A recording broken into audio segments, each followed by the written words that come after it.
Hello বন্ধুরা, আজকে সকালে বাজার যাওয়ার জন্য বেরিয়ে পড়েছিলাম, কিন্তু মাঝ রাস্তায় বৃষ্টি নামলো। বৃষ্টি নামার কারণে আমাদেরকেও দাঁড়িয়ে পড়তে হলো।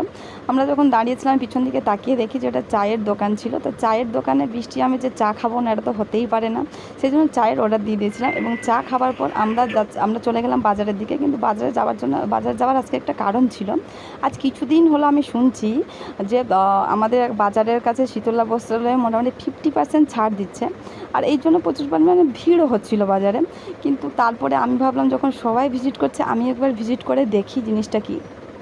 বন্ধুরা, ভিতরে গিয়ে দেখলাম সত্যিই 50% ছাড় ছিল।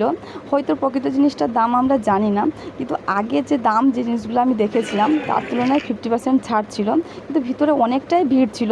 পাক্কা 1.5 থেকে 2 ঘন্টা আমি ঘোরার পর তার ভিতরে কিছু কিছু জিনিস আমি চুজ করেছিলাম এবং সেগুলো চুজ করার পরে কাউন্টারে দিয়েছিলাম। 1.5 থেকে 2 ঘন্টার পর বিল হওয়ার পর বন্ধুরা আমরা বেরিয়ে চলে এসেছিলাম। বাইরে বেরিয়ে দেখলাম, সেখানে যেহেতু এসি চলছিল, বাইরে বেরিয়ে দেখলাম প্রচুর পরিমাণে রোদের মধ্যে ডাব খাবো না, এটা তো হয় না বন্ধুরা। ডাব খেয়ে আমরা বাড়ি চলে এসেছিলাম। এই ছিল ছোট্ট ব্লগ। ভিডিওটা ভালো লাগলে